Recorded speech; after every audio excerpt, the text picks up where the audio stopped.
She thought she was using a luxury mirror to fix her crusty lipstick. He thought a beautiful stranger was aggressively making fish faces at his soul. One slap on the car hood later, she's late for finance 101. And the deadliest man in Seoul is officially obsessed with a girl who smells like citrus and chaos. Meet Park Seo-jin. He doesn't date, he negotiates. He doesn't love, he acquires.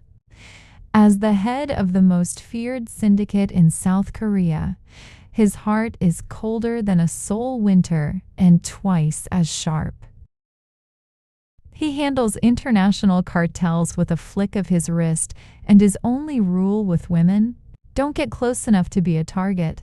But his ironclad discipline just got shattered by a girl who used his $300,000 bulletproof window to check her teeth for spinach. Enter Lebo Shang. She's 6,000 miles from Johannesburg on a mission to get her degree, survive the Seoul subway, and find the perfect tteokbokki.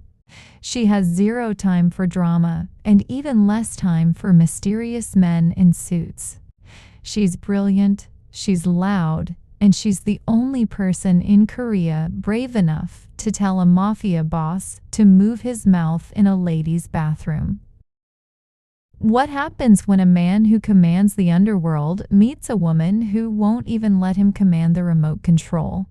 It's a high-stakes game of cat and mouse where the cat has a gun, the mouse has a scholarship, and the only thing more dangerous than the rival gangs chasing them is the fact that he's accidentally falling for the girl who slapped his car. Get ready, because when the Diamond of Pretoria meets the Dragon of Seoul, the only thing guaranteed is a very expensive mess. On a scale of 1 to 10, how chaotic is Lebo Hung for kissing a stranger in a bathroom? Let me know in the comments. If you loved this K-drama-inspired story, smash that like button and share it with your bestie who is obsessed with mafia romances. And also tell us in the comments section where you are watching us from so we can greet you in our next video. We've all had bad mornings, but Lebo Hang was currently living through a national disaster. At 7:45 a.m., Lebo Hung's eyes snapped open. Not peacefully, her brain basically screamed, "Wake up, you're homeless." Because missing this finance lecture meant losing her scholarship. She didn't roll out of bed. She launched out of it like a human cannonball, tangled in her duvet, and did a faceplant onto the floor. She had exactly 12 minutes. She didn't shower. She did a wet wipe Olympics while hopping on one leg to find a clean sock. She threw on a skirt that was slightly wrinkled, a top she hoped didn't smell like yesterday's curry, and grabbed her bag. She hit the pavement sprinting. In one hand, a piece of dry toast, in the other, her emergency red lipstick. As she reached the bus stop, she saw the bus pulling away. Hey? Wait. Onisa? New? Vo. The bus was gone. She was stranded. She looked at her reflection in a shop window and gasped. She looked like she'd been dragged through a hedge backward by a tractor, but then she saw it. A sleek, black-tinted chariot of the gods parked at the curb. A mirror. A perfect mirror. She skidded to a halt. Her thoughts? Lord, thank you for this expensive, anonymous German engineering. I look like a zombie's tired cousin. Let me fix this.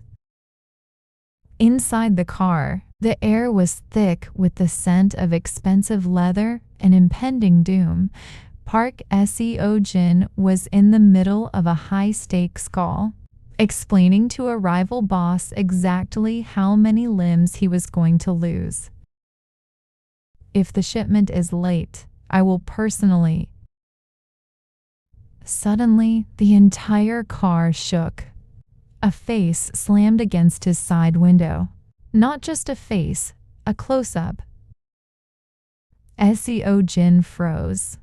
His bodyguards in the front seats reached for their suppressed pistols, but they didn't fire because they were too busy witnessing the most aggressive fish face in the history of South Korea.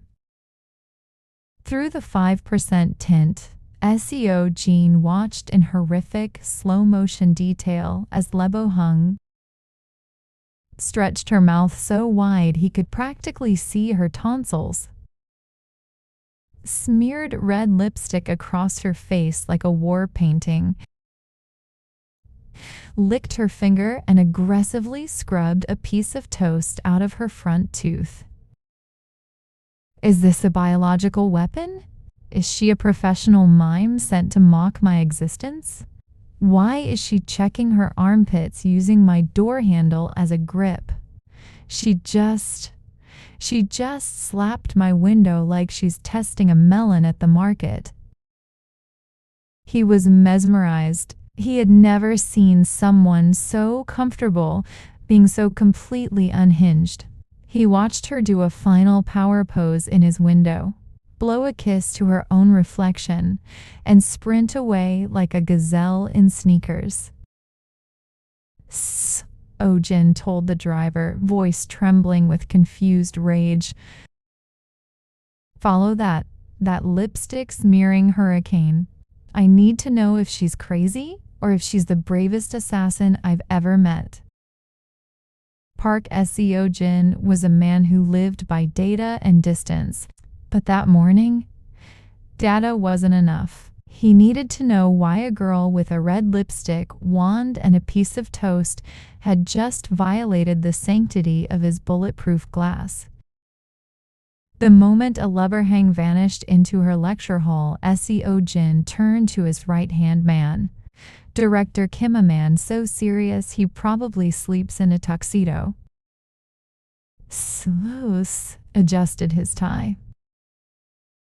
Kim, I want her file, everything from her birth certificate in South Africa to the brand of socks she's currently wearing. You have 2 hours. Sir, she's just a student. She likely didn't even see you through the tint. She slapped my car, Kim. Nobody slaps the dragon's car and walks away to study finance. It took exactly 3 hours and 42 minutes. By lunchtime, Seo-jin was holding a leather-bound folder. He knew her name, Leberhang. He knew her GPA impressive. He knew she lived in a tiny 5th-floor walk-up apartment in a noisy neighborhood. And he knew she was currently eating a convenience store triangle kimbap for lunch. Most people, after getting this info, would go home to their penthouse. Not Seo-jin. He was experiencing a glitch in his cold, calculated brain. He didn't just want to know who she was. He wanted to know how she existed in a world that hadn't crushed her spirit yet. So, what did the most dangerous man in Seoul do for his first act? He didn't send flowers. He didn't send a threat. That night at 11 p.m., a blacked-out SUV parked silently in the narrow, trash-filled alleyway directly across from Leberhang's apartment building. Seo-jin sat in the back alone. He stayed there for 8 hours. He watched her window. He watched her shadow move as she studied. He watched her get frustrated with a textbook and start doing a chaotic stress dance to an amapiano track that he could faintly hear through the walls. While he was watching, he noticed something. 2 local thugs were hanging around the entrance of her building, looking for an easy target. Normally, Seo-jin wouldn't care about street-level crime. But then, he saw Leberhang come down to throw out the trash, wearing a Lion King onesie and fluffy slippers. She is a walking disaster. She's going to get herself killed before I even figure out why I like her face. As the thugs moved toward her, Seo-jin didn't step out. He didn't want to reveal himself yet. Instead, he made one phone call. Within 60 seconds, 4 of his elite undercover cleaners appeared out of the shadows like ninjas. They didn't make a sound. They simply escorted the thugs into a dark corner, leaving the path clear. Lebo Hang tossed her trash bag, yawned so wide she almost tripped, and walked back inside, completely oblivious. She had no idea that the Ice King was sitting 50 feet away in the dark, breathing a sigh of relief. Seo-jin whispered himself, whispering. She doesn't even lock the main gate properly. How has she survived this long? He didn't go home until the sun came up, and he saw her leave for her 9 a.m. class this time, with her lipstick already applied. He followed her bus in his $300,000 car, acting as a 2-ton shield against the world, while she sat inside, scrolling through TikTok, totally unaware that her life had just become a high-stakes action movie. For a month, Lebo Hang lived in a bubble of blissful ignorance. She didn't know a mafia. King was paying her tuition in protection. She didn't know she was being followed by a fleet of black CVs. To her, Park Seo-jin was just the owner of a very shiny car window she once used as a mirror. But that was about to change in the most violent way possible. Lebo Hang's class had a weekend field trip to a remote coastal village for a cultural geography study. While she was busy taking photos of rock formations, Seo-jin was in the middle of a literal war zone. A rival syndicate, the Viper clan, had tracked Seo-jin to the coast. They didn't just want to chat, they wanted his head. The attack was brutal. A hail of bullets turned Seo-jin's car into Swiss cheese. His bodyguards were cut off, leaving him alone, bleeding from a graze on his ribs and clutching a suppressed pistol. Seo-jin sprinted toward the only cover he could find, a public restroom building near the pier. Inside the women's restroom, the air was quiet. Lebo Hang was at the mirror, adjusting her ponytail and humming a song. Suddenly, the door kicked open. A man stumbled in. He was drenched in sweat, his white shirt was soaked in blood, and his eyes were the most intense things Lebo Hang had ever seen. She had never seen this man in her life. To her, he wasn't a mafia boss. He was a dying stranger who looked like he'd stepped out of a nightmare. Seo-jin's voice was rasping, barely a whisper. "Help me." Before Lebo Hang could scream or even process the "men are not allowed here" rule, she heard the heavy boots of the hitmen hitting the concrete outside. They were seconds away. In that split second, Lebo Hang's survival instincts, honed by years of Joburg street smarts, kicked in. She didn't run, she grabbed him. She threw her arms around Seo-jin's neck and slammed him against the wall in the corner. As the door swung open, she smashed her lips against his. She positioned herself perfectly, her back to the door, her wide coat acting as a total shield for his blood-stained body. The hitmen standing in the doorway, all they see is a tall South African girl aggressively attacking a man in a passionate embrace. Seo-jin's face is completely hidden in the crook of her neck. The hitmen looked at each other, disgusted. "Hitman number 1, in Korean." "Ugh, these tourists have no shame. He's not here. Move out." The moment the footsteps faded, Lebohang pulled back, breathless and terrified. Seo-jin stood there, frozen. His heart, which usually beat like a slow, steady drum, was now hammering against his ribs. He looked down at her, at the way her eyes were wide with fear, and the way her lipstick was now smeared on his face. It's her, the girl from the window, the girl who smells like citrus. She just saved my life. For the first time in 10 years, the great Park Seo-jin was speechless. He realized that the girl he had been protecting for a month had just become his ultimate protector. He regained his composure, his cold mask sliding back into place, though his hand trembled slightly as he touched his lips. Seo-jin, looking her in the eye, intense and low. Thank you. Forget you saw me. He turned and vanished into the shadows before she could even ask for his name. Lebohang stood there, heart racing, looking at the blood on her hands and the ghost of a Mafia king's kiss on her lips. Lebov whispering to herself, "What in the K-drama just happened?" Little did she know, the game was no longer about observation. Now it was about soul-shattering, dangerous love. Park Seo-jin was a genius at war, but a fool in love. He realized that as long as he was the shadow chairman, Lebohang would run from him. To win her heart, he had to lose his power. He decided to become the one thing he hadn't been in 20 years, ordinary.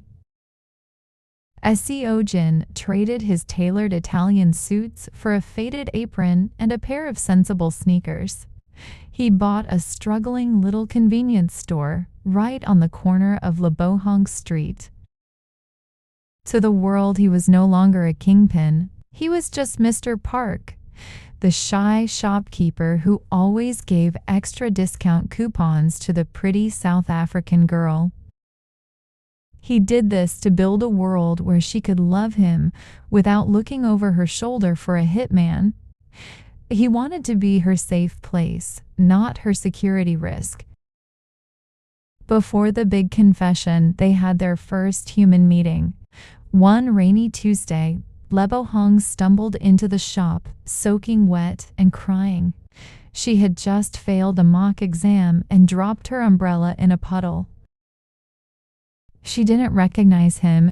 To her, this was just the nice man who ran the corner store. Why is finance so hard? Why is Seoul so rainy? I just want a hug and some spicy noodles. Seo-jin, forgetting he was supposed to be a poor shopkeeper, almost called in a private chef.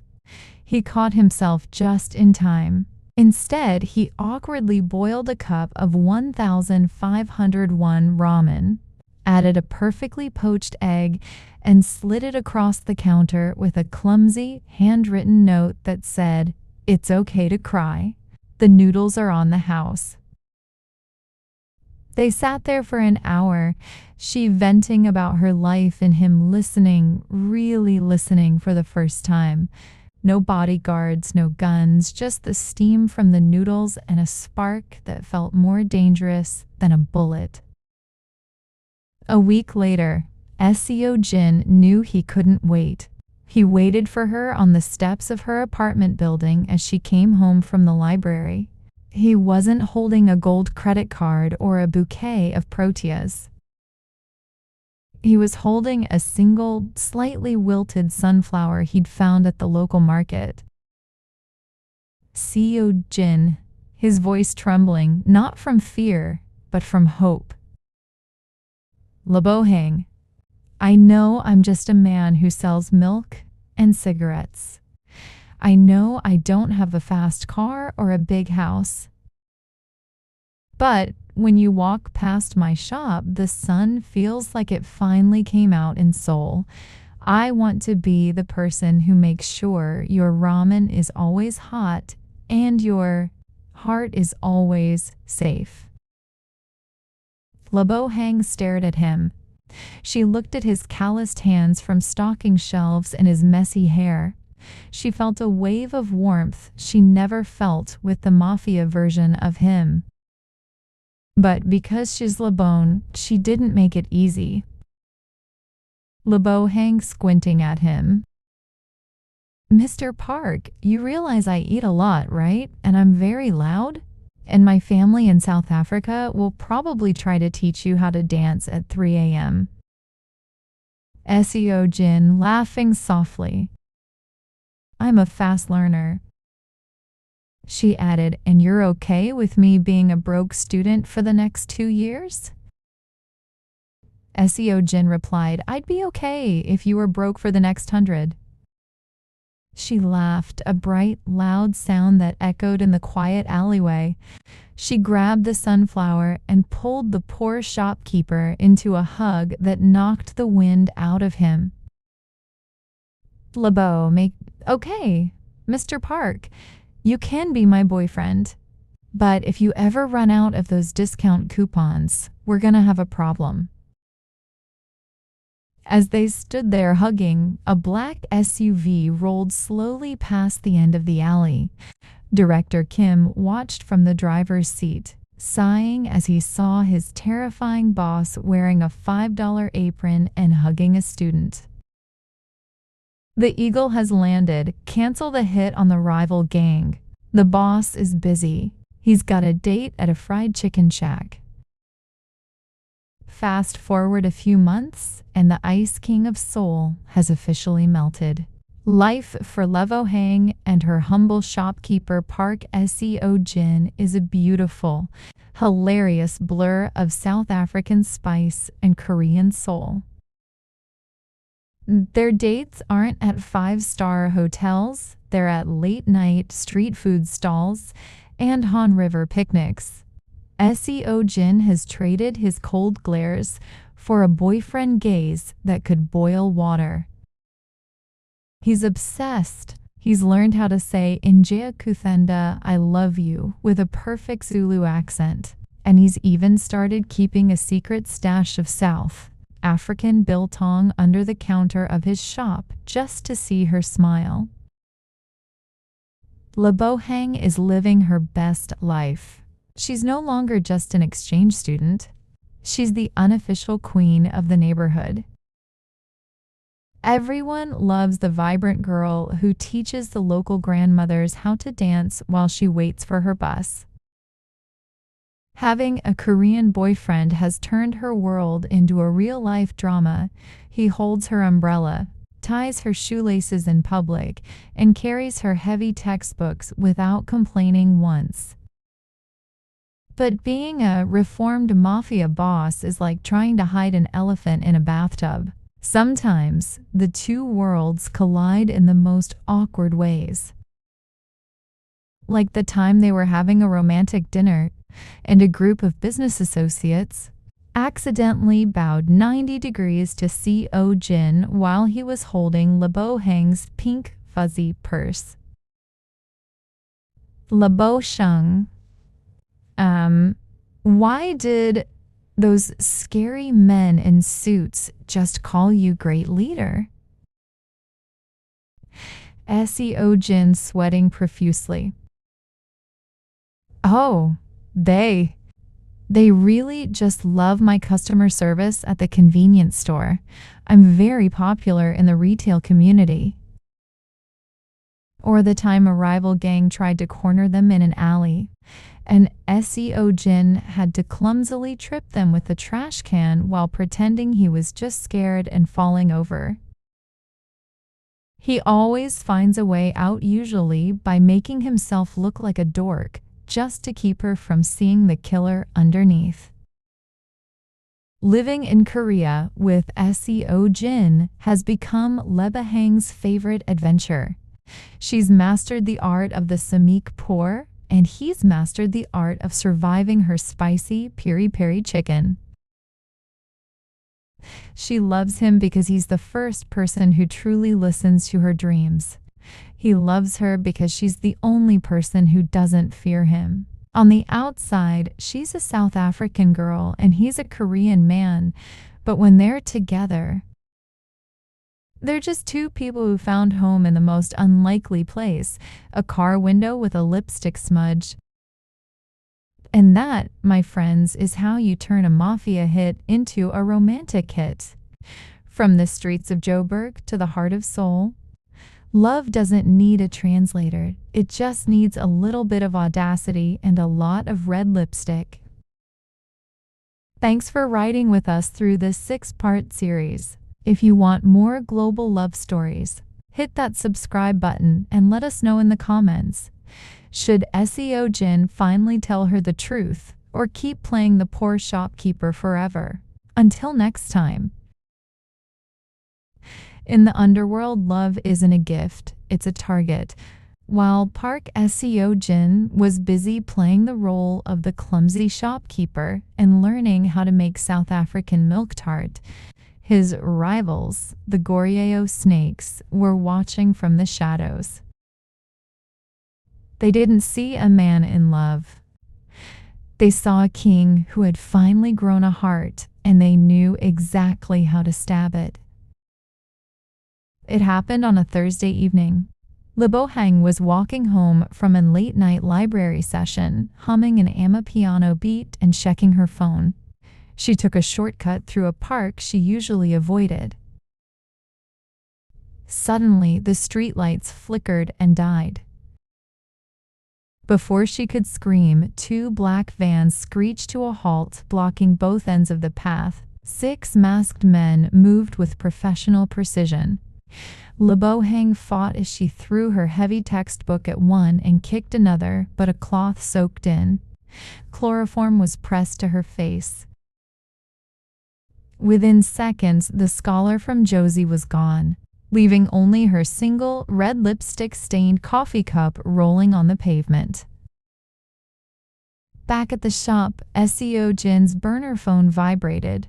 A video arrived. Lee Bo-hang, tied to a chair in a dark industrial warehouse, a knife held inches from her throat. Chairman Park, or should I say, Mr. Shopkeeper. You have 4 hours to sign over the Seoul docks and resign from the syndicate. If you aren't at the harbor by midnight, your sunflower fades forever. In that moment, the clumsy shopkeeper died. The apron was ripped off and the shadow chairman returned. His eyes didn't just turn cold, they turned lethal.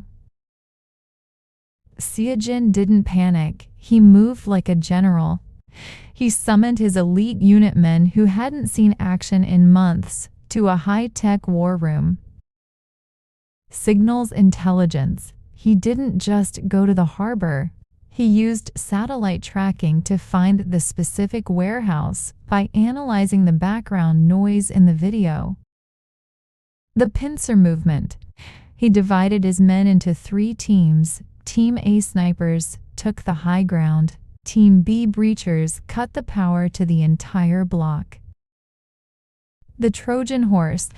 Seo-jin walked into the front door of the warehouse alone, holding a briefcase, appearing to surrender. As the rival boss laughed, Seo-jin checked his watch. 3, 2, 1. Boom! The roof skylights shattered. Flashbangs blinded the room. Seo-jin didn't stay still. He moved like a blur of shadow and steel. He used close-quarters battle CQB techniques, neutralizing 3 gunmen before they could even rack their slides. He wasn't just fighting for a territory. He was fighting for his soul. The room went silent, save for the heavy breathing of Seo-jin and the groans of the defeated snakes. He dropped his weapon and ran toward the chair in the center of the room. He sliced the ropes with a pocket knife, his hands usually so steady trembling for the first time in his life. Lebahang slumped forward, and he caught her, pulling her into his chest so hard it felt like he was trying to merge their heartbeats. Seo-jin, a raw, broken whisper. "I'm here, I've got you, I'm so sorry. I'm so sorry." Lebahang, still dazed but safe, buried her face in the crook of his neck. She didn't care about the guns or the blood on his knuckles. She smelled the familiar scent of his expensive cologne mixed with the faint smell of the shop's coffee. Lebahang, voice trembling. You. "You're late, Mr. Park. You're definitely fired from the shop." Seo-jin pulled back just an inch, his fingers delicately cupping her face as if she were made of glass. He looked at her with a hunger and a relief so deep it was painful. Slowly, almost reverently, he leaned in. It wasn't a fake kiss like at the beach. This was a slow, desperate, and delicate surrender. It was the taste of iron and honey. He kissed her like he was breathing life back into himself, his thumb softly stroking her cheekbone, wiping away a stray tear. In that dark, cold warehouse, surrounded by chaos, they were the only two people left in the world. "I will burn the world down before I let them touch you again." "Just keep me safe, Seo-jin. The world can wait." The camera pans up as Seo-jin lifts her into his arms, carrying her out of the darkness and into the dawn. His elite men standing in a silent, respectful line as the king and his queen pass by. The warehouse was a memory, but the nightmare was just beginning. Seo-jin didn't take Lebahang back to her tiny apartment or his shop.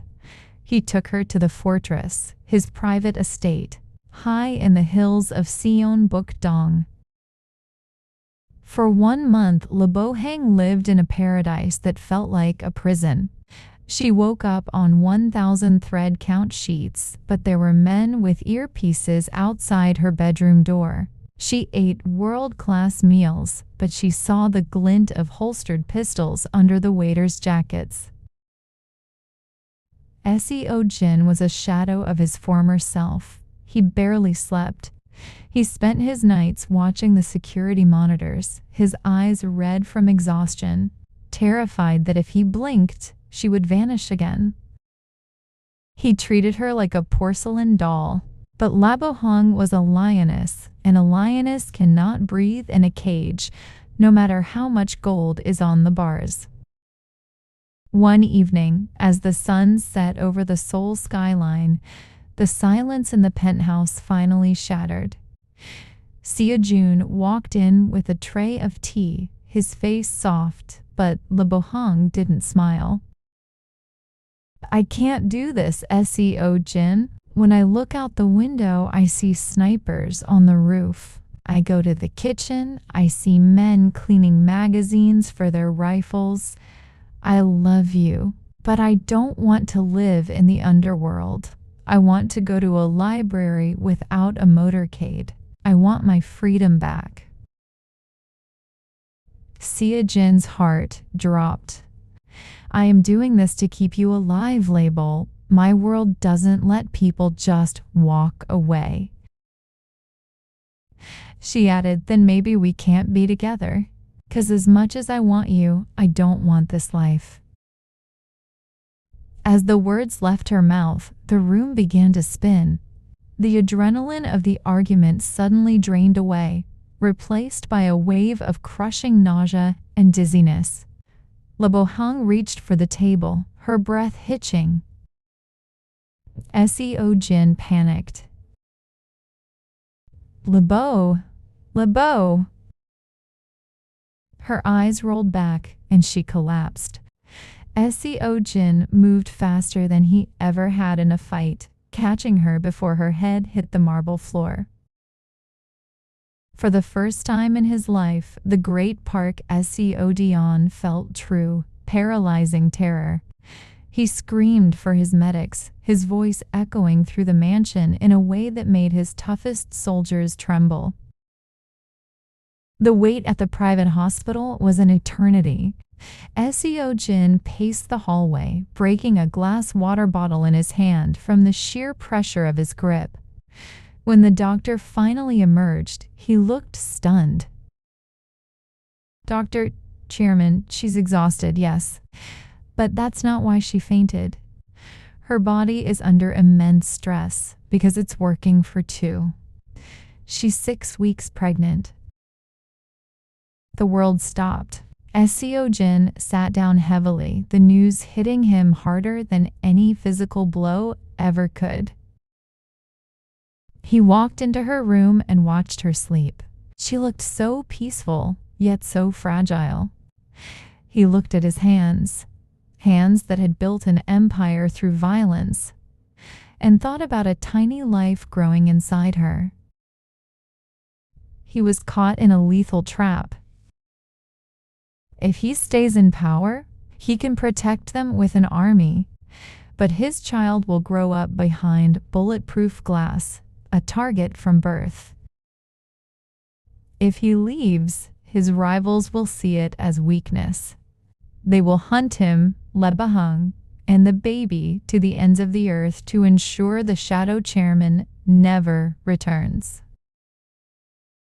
For the first time, Park Seo-jin didn't have a strategy. He leaned over, pressing his forehead against Lebang's hand, a single tear escaping his cold mask.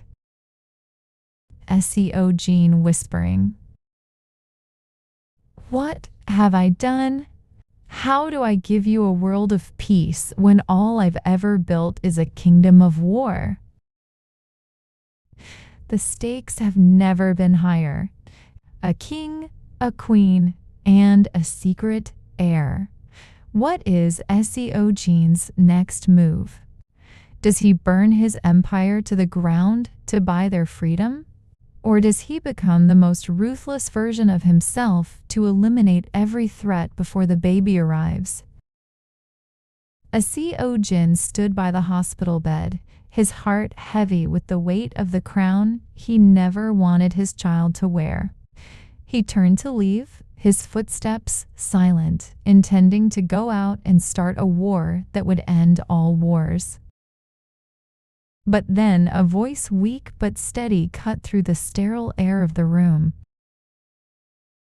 Lebahang called out to him, "Park Seo-jin." He turned back slowly, his face a mask of shock.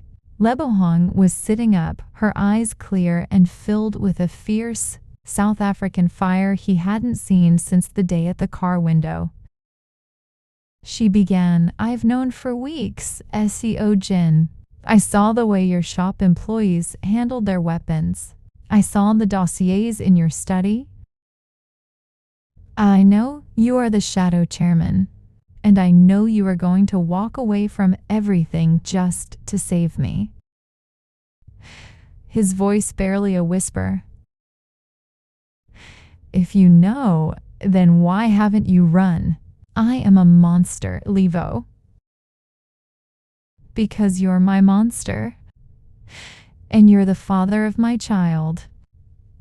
She reached out, taking his hand, the hand of a killer, and pressed it against her stomach. "I was afraid of the guns, yes, but I'm more afraid of a world without you. Don't leave your empire, Seo-jin. If you drop the sword now, they will kill us all. Don't keep it as it is. Turn the shadows into light. Use your power to build legal entities, hospitals, schools, tech. Make this world safe for our baby from the inside." For the first time in his adult life, Seo-jin felt the crushing weight on his shoulders lift. He wasn't happy she had discovered his secret. He was reborn. He realized he didn't have to choose between being a boss and being a father. He could be the architect of a new legacy. Seo-jin, leaned down, his forehead against hers. I promise you, from this day forward, the shadow dies. We build a kingdom where our child never has to hide. I am yours in this life and the next. They stayed like that for a long time, a South African girl who chose to be a queen and a Korean king who chose to be a man. 1 year later, Park Seo-jin is the CEO of a global logistics firm, legally dominating the docks he once ruled with blood. And Lebohang? She's finishing her degree, running the company's massive charity foundation, and carrying a chubby baby boy who looks just like his father but has his mother's mischievous smile. They still go back to that old street sometimes. Seo-jin parks his car a new one, but still jet black, and Lebohang leans over to fix her lipstick in the window. This time, the window rolls down immediately, and Seo-jin is there, waiting with a kiss.